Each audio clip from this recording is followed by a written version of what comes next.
안녕하세요. 바쁜 하루의 끝, 당신의 편안한 휴식을 돕는 느린 밤, 잠드는 이야기입니다. 오늘 밤 들려드릴 이야기는 김동인 작가의 조신의 꿈입니다. 신라시대를 배경으로 한 여인을 열렬히 사모했던 젊은 승려 조신이 하룻밤의 길고 고단한 꿈을 통해 인생의 덧없음과 참된 깨달음을 얻게 되는 과정을 담고 있습니다. 우리가 현실에서 안고 있는 수많은 고민과 맹목적인 집착들도 어쩌면 조신의 하룻밤 꿈처럼 아스라하고 부질없는 것일지도 모릅니다. 복잡한 생각과 마음의 짐은 모두 이 깊은 밤의 어둠 속에 가만히 내려놓으시고요. 평온한 제 목소리에 기대어 가장 편안한 자세로 눈을 감아보세요. 그럼 오늘의 이야기 시작하겠습니다. 동인사담집 2, 조신의 꿈, 저자 김동인, 땡땡. 고요한 하늘에 울리어 나아가는 범종 소리를 들으면서 조신은 낙산사를 내려서 자기의 장사, 즉 농장집으로 향하였다. 봄날이었다. 신라의 전성을 자랑하는 무궁화가 만개하여 그윽히 좋은 절기를 산에, 벌에, 들에 장식하고 있었다. 명주 내리군의 넓은 벌판에는 농사 준비에 분망하다. 그 넓은 벌판에 산재하여 있는 전토가 모두 다 세달사의 소유였다. 조신은 그 세달사의 농장을 감독하고 관할하고 지배하려 특파되어 와 있는 지장이었다. 자기의 관할 아래에 있는 이 넓은 지역을 흥겨운 마음으로 둘러보면서 자기의 처소로 발을 옮기다가 조신은 문득 발을 딱 멈추었다. 딱 멈춘 그는 마치 그 자리에 깎아 세운 듯이 굳어져 버렸다. 그의 눈이 향하는 곳, 거기에는 만개한 복숭아 나무 아래 한 아리따운 계집이 앉아서 혼자 무슨 노래를 부르고 있는 것이었다.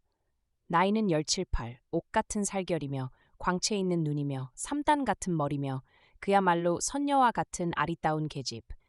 비록 승도라 하나 아직 젊은 조신이었다. 조신은 얼빠진 사람 모양으로 그 자리에 서서 그 계집만 바라보고 있었다. 계집도 조신이 자기를 보고 있는 것을 알아챈 모양이었다. 계집의 머리가 차차 돌리우고 이리로 돌아왔다. 눈도 차차 들리었다. 커다란 광채 나는 눈으로 조신을 마주 보았다. 만약 계집으로서 한참만 더 조신을 보았더라면 조신은 너무 흥분되어서 그 자리에 기절하였을는지도 모른다. 요행 계집은 잠깐 조신을 바라본 뒤에는 얼굴을 한순간 찌푸렸다가 귀찮은 듯이 몸을 일으켰다. 그런 뒤에는 한번 몸을 활활 털고 저편으로 발을 옮겼다. 조신은 뜻 않고 계집의 뒤를 밟았다. 무슨 까닭으로 밟았는지 모른다. 꿈결같이 밟아갈 뿐이다. 계집은 그곳 태수, 김은공의 집 대문까지 이르러서 한 번 더 뒤를 돌아본 뒤에 대문 안으로 몸을 감추었다. 왜 다시 돌아보았을까? 이것이 조신의 마음에 몹시 걸리었다. 대문간에서 왜 또 돌아보았을까? 귀찮고 역하다고 돌아보았을까? 혹은 다른 의미가 포함되어 있었을까? 계집은 혹은 무심히 돌아보았을는지도 모를 일이다. 그러나 이 한 번 다시 돌아보았다는 일이 조신의 마음에 걸려서 스스로도 걷잡을 수가 없었다. 한참을 멍하니 서서 계집 사라진 대문간만 바라보고 있다가 조신은 정신을 수습하고 그 근처에서 떡 장사를 하는 노파를 발견하고 그에게 그 계집이 누구냐고 물었다. 노파는 의미 있는 듯이 빙긋이 웃었다. 성주댁 소젖이라오. 정혼이나 안 했을까? 아, 세상에 이렇듯 아리따운 여인도 있을까? 관연했으니 어디 정혼이라도 안 했답디까? 그건 똑똑히 모르겠소. 이 이상 더 물을 말이 없었다. 묻고 싶은 말이야 태산같이 많지만 차마 입을 뗄 수가 없었다. 마음을 찢는 듯한 온해에 사로잡힌 이 젊은 중은 그 뒤부터는 눈을 감으나 뜨나 눈앞에 선이 보이는 김낭의 자태에 거의 미친 사람같이 되었다. 밤에는 단잠을 못 이루었다. 그날 그 만개한 복숭아꽃 아래서 머리를 다소곳이 숙이고 술을 놓던 처녀의 자태며 차차 자기에게로 굴러오던 광채 나는 눈이며 제 집 대문간에서 다시 한번 돌아보던 그때의 눈발이 선이 보여서 잠시 한때도 마음이 가라앉는 때가 없었다. 김태수의 집담을 일 없이 빙빙 돌아다녔다. 행여 다시 김랑이 나올 때라도 있을까 하여 이 기약 없는 날을 만나기 위하여 멀리 숨어서서 김태수 집 대문간을 바라보았다. 그날 그 처녀가 앉았던 복숭아 나무 아래 그 자리에도 매일 몇 번씩 가 앉아서는 그날 그 처녀가 앉았던 자리를 혼자서 즐기고 하였다. 그날 피었던 복숭아꽃도 차차 떨어져 버리고 그 대신 청청한 잎이 나무를 장식하고 콩알만큼씩한 복숭아가 장차 붉어질 날을 준비하는 양을 조신은 무한 적적한 마음으로 우러러보고 하였다. 날이 가면 날이 갈수록, 달이 가면 달이 갈수록 조신의 마음은 더욱 설레고 더욱 초조하고 더욱 불타올랐다. 그날 그 처녀는 무엇하러 밖에 나왔으며 나왔으면 나왔지 왜 자기의 눈에 띄었던가? 띄었으면 띄었지 왜 자기의 마음이 이렇듯 설레는가? 또 한 번 나왔으면 왜 두 번 나오지 않는가? 마음이 설레면 설레느니 많지 남에게 물어보기도 쑥스러워서 조씨는 홀로 가슴만 태우며 김태수의 집 전후 좌우를 일없이 배회하였다. 봄도 가고 여름이 이르렀다. 그 여름도 또한 어느덧 가고 가을이 이르렀다. 그러나 조씨는 다시 김랑을 볼 기회를 못 얻었다. 매일매일 김랑의 집 전후 좌우를 일없이 배회하나 김랑은 다시 대문 밖에 자태를 나타내지 않았다. 불붙는 청춘, 애타는 가슴을 풀 길이 없는 조씨는 마지막에 할 일 없이 부처의 힘을 힘입으려 하였다. 그 이튿날부터 조신의 초초한 몸집은 매일 낙산대비 전에 나타났다. 합장 명목하고 염주를 비비며 부처님 전에 드리는 조신의 기원. 대자대비하신 부처님, 김태수의 딸 김랑으로 하여금 소승의 아내가 되게 하여 주옵소서. 나무 아미타불을 외며 부처 앞에 드리는 이 정성의 기원. 어린 시절부터 불문에 들어서 기원과 축수를 20년 내로 하여 온 조신이었지만 지금의 이 기원만치 정성을 들여본 적이 없었다. 밤과 낮을 물어나고 부처 전에 단정히 꿇어 앉아서 오직 한 마음으로 오직 한 정성으로 드리는 기원. 김태수의 딸을 소승께 주옵소서. 가을도 훌쩍 넘어가고 겨울도 어느덧 넘어가고 다시 새로운 봄이 이르렀다. 이때까지도 조씨는 오직 한 마음으로 부처 전에 기원만 드리고 있었다. 세상에는 다시 새로운 봄이 이르러 계림천지에도 무궁화가 다시 만발하고 작년 봄 어느 날 김랑이 술을 놓으며 앉아있던 잔디밭 위에 또다시 복숭아꽃이 만발하여 봄빛을 자랑하되 쓰린 마음의 주인인 조씨는 낙산사 법당에 들어박혀서 오로지 한결 마음으로 부처 전에 기원만 드리고 있었다. 그 봄도 또 가고 여름 가을 겨울 또 1년이 지나고 또 1년 또 1년 하여 조신이 김랑을 본 때부터 4년간이라는 세월이 말없이 흘렀다. 그 짧지 않은 세월을 조씨는 오직 한 마음으로 한 처녀를 사모하여 부처 전에 정성의 기원을 드리며 보냈다. 그러나 이 정성의 기원에도 아무 영험이 나타나지 않았다. 부처가 조신의 기원을 못마땅하게 봄인지 혹은 조신과 김랑이 연분이 없는 까닭인지 이 정성의 기원에 대하여 부처는 마이동풍이었다. 그러나 영험 없는 기원이라 하여 조신은 단념하지 않았다. 언제든 영험이 보일 때까지 꾸준히 정성을 다하여 조르려 하였다. 어떤 우물 앞을 지날 때에 우물에서 물쬐던 노파 둘이서 하는 이야기가 선뜻 조신의 귀에 들어왔다. 성주님도 참 사위 잘 맞으셨지. 그 소조에게 그 사위야. 그야말로 천정배필이지. 성주? 사위? 무심히 귓가로 들어오는 이 말에 조신은 발을 딱 멈추었다. 눈앞이 아득하였다. 몸이 비틀하였다. 조신은 흐늘흐늘 우물 앞으로 갔다. 아주머니, 이게 대사 안녕합쇼? 요즘 왜 신색이 이렇게 못되셨수? 조씨는 이런 한담을 응대할 수가 없었다. 김랑이 출가를 했소? 대사도 한 동리에 계시면서 그게 벌써 언제라고 아직 모르신단 말씀이요? 금시초문인데요. 벌써 석 달 전이라오. 내외 금실도 좋고. 어쩌구 저쩌구 조잘거리는 노파의 말을 조씨는 다 듣지 못했다. 놀라서 자기의 등을 바라보는 노파를 버려두고 조씨는 도망하듯이 그 자리를 피하였다. 처음에 사로잡힌 감정은 끝없는 절망이었다. 4년간의 정성도 허질이냐? 김랑은 드디어 남의 사람이 되었느냐? 이 절망의 감정 때문에 통곡하고 싶은 가슴을 부둥켜 안고 조씨는 터벅터벅 거리를 벗어나서 낙산사로 돌아왔다. 그러나 차차 오는 동안 그의 마음에 새로이 일어난 감정은 부처에게 대한 분노였다. 4년간의 자기의 정성을 떡 잘라 먹듯 떼어 먹어버린 부처에게 대하여 끝없는 분노가 가슴에 폭발하였다. 부처가 영험이 없다 하여도 섬길 가치가 없을 것이요. 정성을 몰라준다 하여도 섬길 필요가 없을 것이다. 이놈의 부처, 영험 없는 부처를 그래도 행여나 하고 4년간이나 정성을 들인 것이 분하였다. 조씨는 숨을 헐떡이며 낙산사로 올라왔다. 올라와서는 대바람 본당으로 뛰어들어갔다. 들어가 봄에 아까 정성 들이노라고 켜놓았던 촛불이 아직도 깜틀거리고 있다. 조씨는 부처의 맞은편에 딱 버티고 마주섰다. 억분하기 때문에 찡그려지는 얼굴, 떨리는 사지. 부처는 조신의 발길에 채여서 삐뚤어졌다. 그래 이놈, 그 정성을 떼먹는단 말이냐? 영엄? 너 같은 것에게 영엄이 다 뭐냐? 내가 어리석다. 너한테 속기를 4년, 사람 없는 고요한 본당에 들어오매 이젠 더 참을 수가 없었다. 조씨는 그 자리에 거꾸러졌다. 거꾸러져서 통곡하였다. 온 세상이 눈앞에 꺼져 없어진 듯하였다. 아까 우물 곁에서 그 비보를 들은 때부터 목구멍으로 치받쳐 올라오던 울음을 한꺼번에 쏟아놓고 주먹으로 방바닥을 두드리면서 통곡하였다. 통곡하고 통곡하고 통곡한 끝에 기진한 조씨는 그 자리에 넘어져서 혼혼히 잠이 들었다. 여보세요? 여보세요? 꿈결같이 들리는 소리. 부드러운 손이 조신의 어깨를 가만가만 흔든다. 조씨는 벌떡 깨었다. 눈을 뜰 때 그의 눈에 비친 것은? 조씨는 일어났다. 일어나서도 말도 못하고 눈만 멀뚱멀뚱하고 앉아 있었다.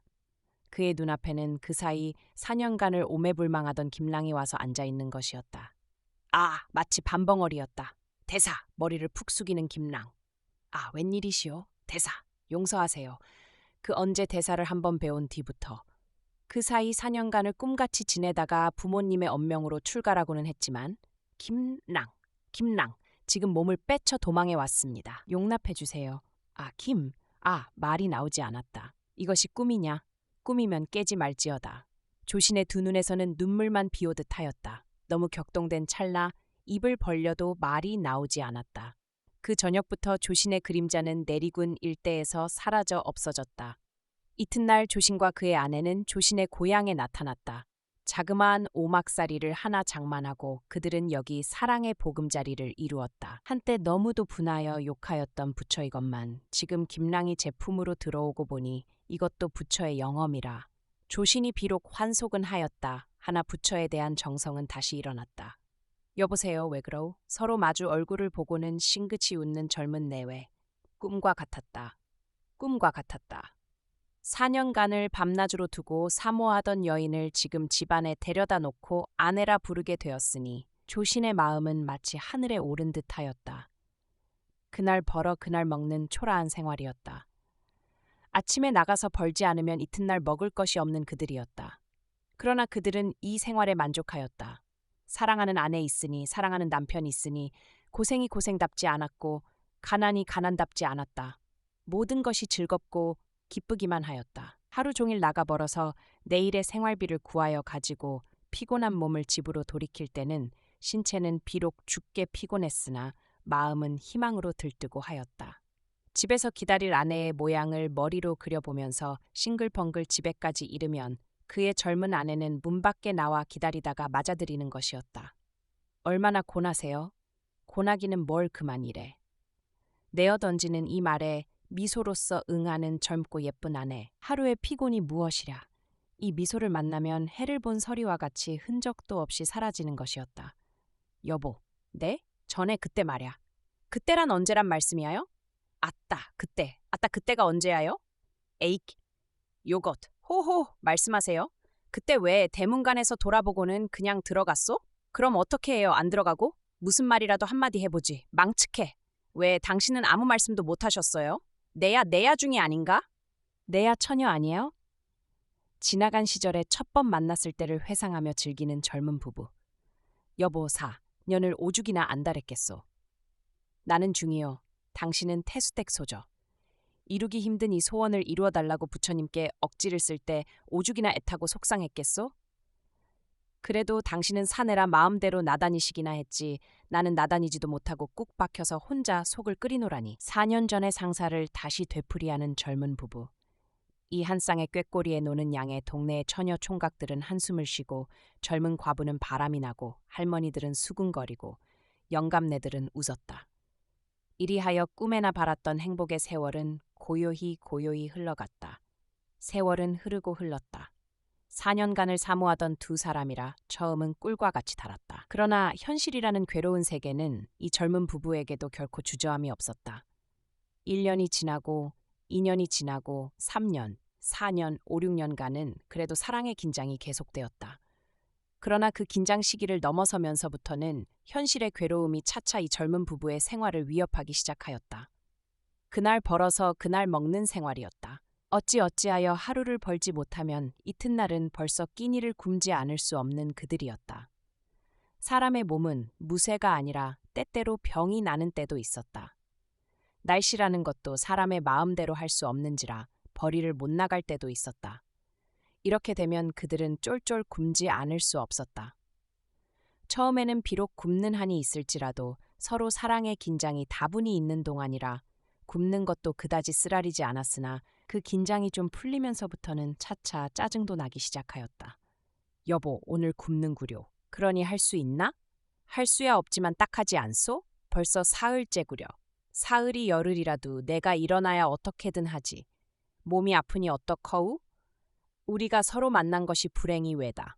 당신은 당신대로 3달사 지장으로 지나시고 나는 나대로 최시집 며느리로 있어야 될걸. 무슨 바람에 뛰쳐나와서 병든 남편의 앞에서 아내는 이런 불쾌한 넋두리조차 할 때가 있도록 그들의 생활은 불안하였다. 일찍이 농사 짓는 법이나마 배웠어야 그래도 어떻게든 생활의 안정을 얻을 것인데 어려서부터 부처를 섬긴 조씨는 농사 지을 줄을 몰랐다. 게다가 몸도 그다지 튼튼한 편이 못 되었다. 농사 지을 줄을 모르는지라 맞벌이 한 가지밖에는 호구지책이 없는데 몸까지 약하고 보니 그야말로 삼순구식이었다. 굶주리고 헐벗은 내외는 인젠 신혼 당시의 긴장까지 풀리고 굶으며 먹으며 이 고생 바다를 하루 또 하루 헤엄쳐 나가는 것이었다.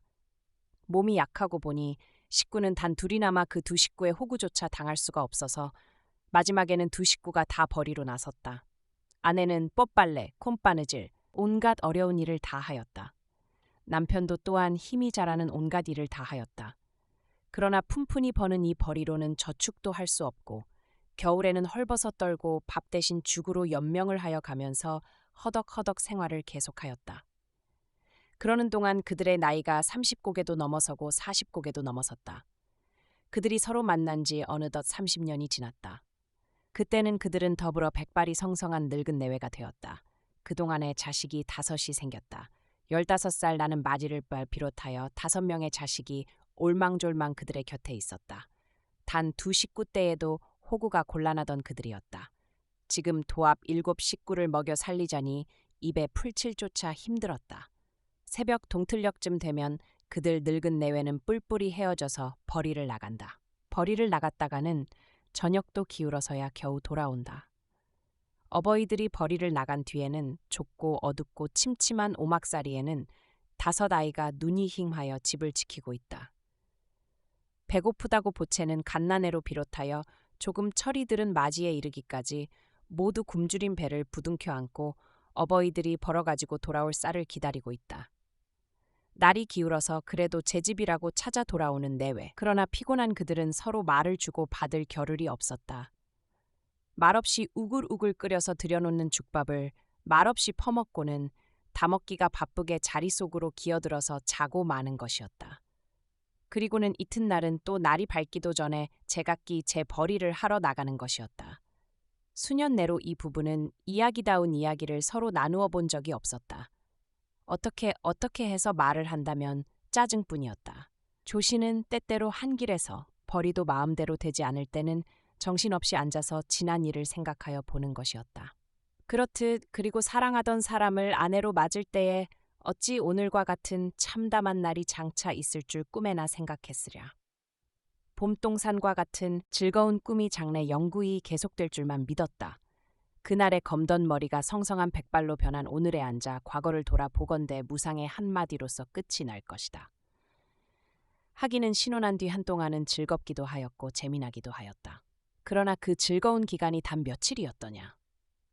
그 뒤에 이른 빈곤. 검던 머리 희게 변한 오늘까지의 40여 년간을 악을 쓰며 싸워 오노라고 천천히 인생을 즐길 기회가 한 번도 없었다. 그동안에 올망졸망 생겨난 어린 것들. 하나가 생기고 둘이 생기고 셋, 넷, 다섯이 순식간에 생겨나서 인제는 삼순구식조차 힘들게 되었다. 한때 예쁘던 아내의 자태는 어디로 사라졌나? 한때 즐겁던 그 생활은 어디로 사라졌나? 꿈이다. 꿈이다. 3달사의 지장으로서 부처를 섬기며 안온한 일생을 보낸 편이 훨씬 좋지를 않았을까? 우두커니 앉아서 이런 생각을 할 때는 그의 늙은 눈에서는 눈물이 하염없이 흘렀다. 그들은 종래 자기의 고향을 버리고 다른 곳으로 떠나기로 하였다. 어디로 간단들 더 생활이 편리라고 생각한 바는 아니돼 행여 다른 데는 좀 나을까 하고 남부여대하고 고향을 떠나서 정처 없는 길을 나섰다. 어린 것들은 아비 어미가 하나씩 둘러엎고 나머지 세 자식은 손목을 덜레덜레 끌고 길을 떠났다. 늙은 남편은 어린 것 하나를 둘러엎고 앞서서 묵묵히 걸었다. 그 뒤 한 서너 걸음 떨어져서 늙은 아내도 어린 것 하나를 둘러엎고 역시 묵묵히 걸었다. 손목을 서로 잡고 어린 것 셋이 그 뒤를 따랐다. 서로 한마디의 말도 나누지 않았다. 이 문간에서는 한술 밥을 얻어서는 남편이 먹고 저 문간에서 한술 밥을 얻어서는 아내가 먹고 다른 데서는 아이가 먹고 이리하여 번갈아 겨우 먹어가면서 표박의 길을 방랑하였다.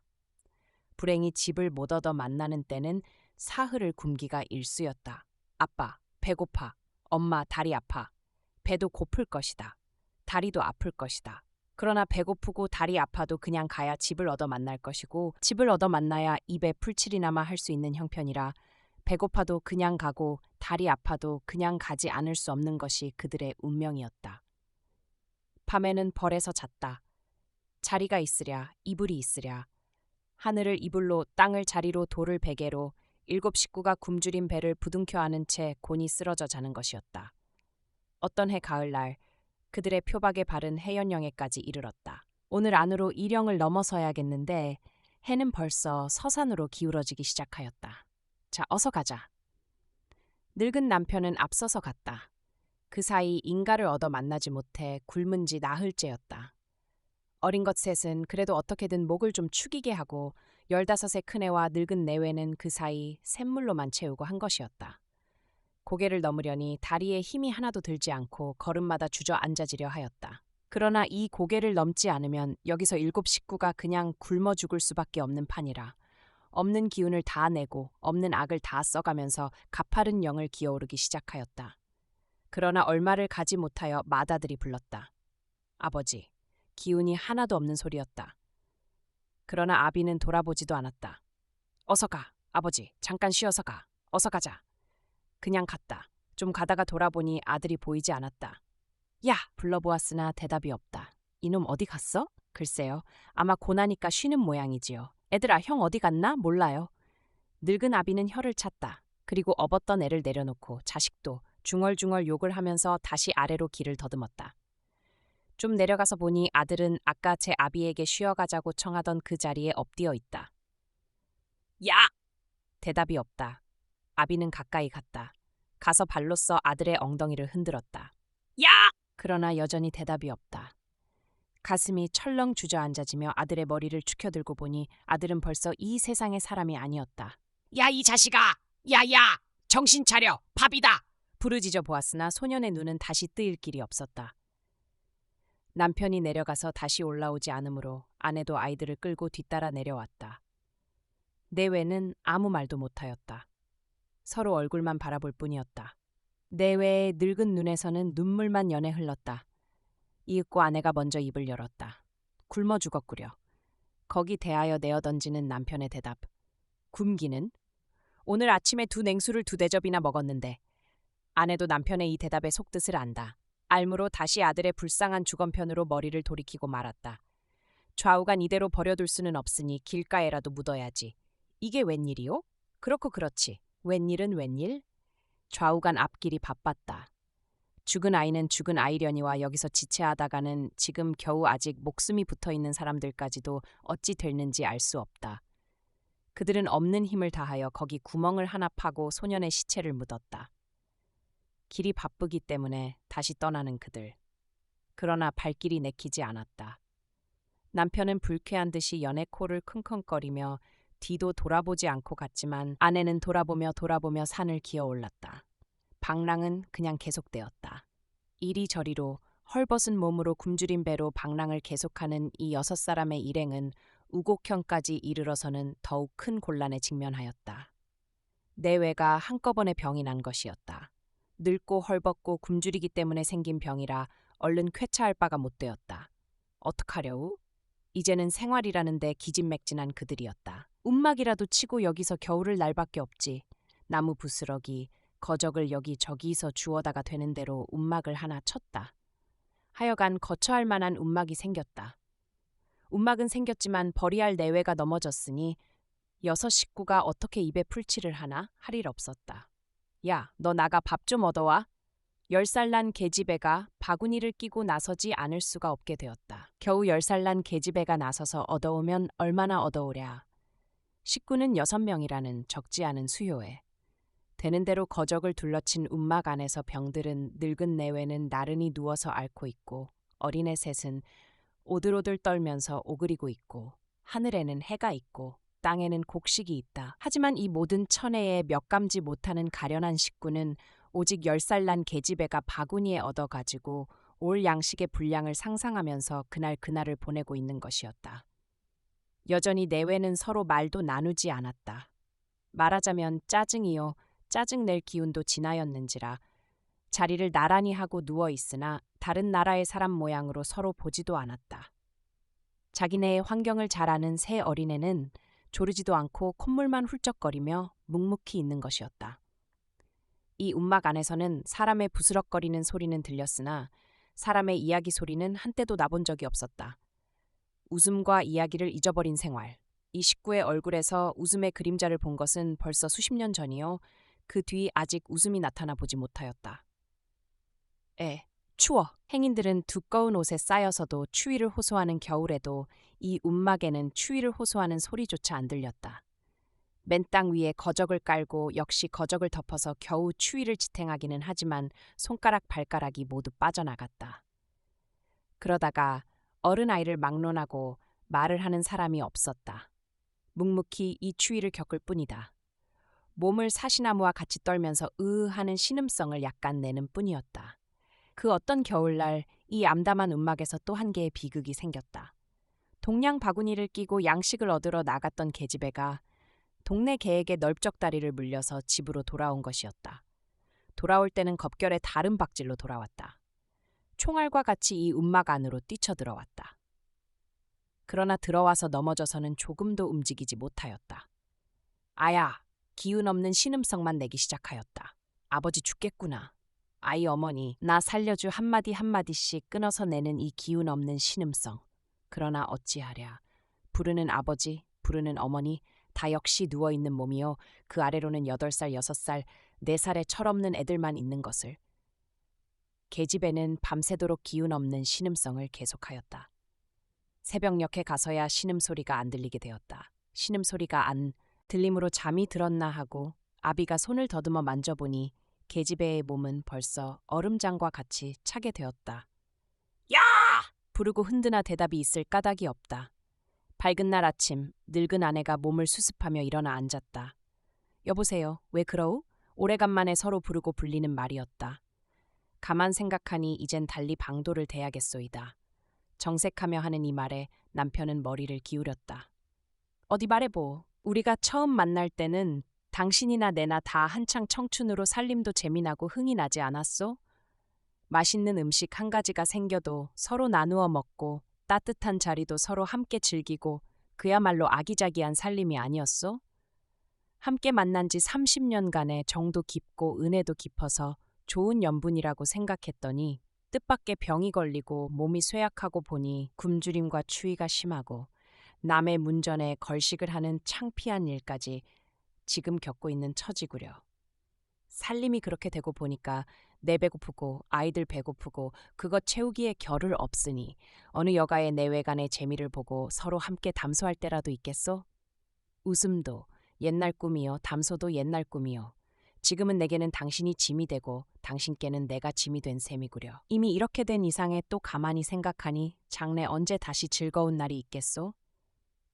사람이 서로 만나고 헤어지는 것이 떳떳한 일이니 일시의 의리라는 것을 끊고 서로 갈라지고 마는 편이 짐이 가벼워질 것 같구려. 당신 생각은 어떠세요? 이 말에 대하여 남편은 한참을 대답지 못하였다. 한참을 머리를 수그리고 숨만 씩씩거리다가는 머리를 들었다. 할 수 없소. 지난 30년을 꿈으로 알고 각각 그럼 헤어집시다. 자식 5놈 중에 2은 잃어버리고 남은 것 셋을 당신 하나, 나 둘 이렇게 갈라가지고 서로 떠납시다. 네, 이제 얼마를 더 살지 못할 늙음하게 망령인 것 같지만 눈앞에 닥친 추위와 굶주림을 어떻게 하겠소? 나는 우리 고향으로 돌아갈 테니 당신은 남쪽으로 가세요. 이리하여 30년간의 동고동락을 총결산하고 늙은 내외는 여기서 서로 남북으로 길을 나누게 되었다. 어린애의 손목을 끌고 병든 몸을 혹독한 겨울바람에 쏘이면서 북으로 가는 아내의 초라한 양을 바라보며 조씨는 그곳에 서서 한없이 울었다. 자기의 신음성에 스스로 놀라서 조씨는 펄떡 깨었다. 한참은 정신을 못 차렸다. 두리번 한참을 살펴본 뒤에야 겨우 자기의 주의를 이해하였다. 아, 나는 아직 독신이로다. 김랑과의 30년간의 결혼 생활이라 하는 것은 한낱 꿈이었다. 김랑이 시집을 갔다는 소문을 듣고 본당으로 뛰어와서 통곡하다가 고나여 잠든 틈에 기나긴 꿈을 꾼 것이었다. 자기의 주의를 이해하면서 제일 먼저 그의 마음에 울린 생각은 자기는 아직 독신이라는 점이었다. 자기는 아직 독신이다. 그것은 한계 꿈이다. 조씨는 벌떡 몸을 일으켰다. 아까 발길로 차서 비스듬히 돌아앉은 불상을 황급히 도로 바로 하여 놓았다. 그리고 조씨는 그 앞에 꿇어 엎드렸다. 알았습니다. 이 미련한 인생이 세상이라는 것이 그런 쓰고 괴로운 것인 줄 모르고 거기를 가려고 4년간을 축원을 드렸습니다. 이 미련한 인생을 그래도 사랑하셔서 어리석은 기원을 성취치 못하게 해주신 높으신 뜻을 이제야 겨우 깨달았습니다. 용서해 주옵소서. 그리고 이 미련한 인생을 끝까지 지도하고 가르쳐 주옵소서. 미련한 자기를 깨쳐주기 위하여 그 기다란 꿈으로써 가르쳐 주신 부처의 사랑에 조씨는 진심으로 감흡하였다. 고스란히 깊어가는 밤, 김랑을 자기에게 달라는 기원을 드리노라고 켜놓았던 불이 아직도 깜틀거리는 앞에 이제는 마음에 눈이 뜬 조씨는 경건한 태도로 엎드려서 예배하고 또 예배하였다. 밝는 날 조씨는 해연령을 더듬어 왔다. 꿈에 자기의 맏아들을 묻은 자리를 기억을 더듬으면서 찾아갔다. 거기 꿈에 아들을 묻은 자리를 파보니 그 자리에서는 돌미륵 하나가 나왔다. 이것을 얻어낸 조씨는 그 미륵을 정이 씻어서 절로 가지고 와서 봉안하였다. 그런 뒤에는 곧 행장을 싸가지고 길을 떠나서 서울로 올라갔다. 지장의 임무를 사면하겠습니다. 세달사로 돌아와서 주지에게 사임장을 바친 뒤에 조씨는 세달사를 나와서 산수 청명한 곳에 새로이 정토사를 창건하였다. 일찍이 인생의 허무맹랑한 것을 꿈에 본 조씨는 다시는 잡념에 붙들리지 않고 생애를 고요히 불도로써 보냈다. 인생의 희로애락과 생로병사가 모두 담긴 조신의 길고 길었던 하룻밤 꿈 어떻게 들으셨나요? 꿈에서 깬 조신이 번뇌를 털어내고 마침내 깊은 마음의 평화를 얻었듯 여러분의 어깨를 무겁게 짓누르던 오늘의 팍팍한 걱정들도 내일 아침이면 모두 흩어지는 가벼운 꿈이기를 바랍니다. 이제 모든 미련과 생각은 덮어두고 가장 포근하고 깊은 잠에 빠져드시길 바랍니다. 오늘 하루도 정말 고생 많으셨습니다. 안녕히 주무세요.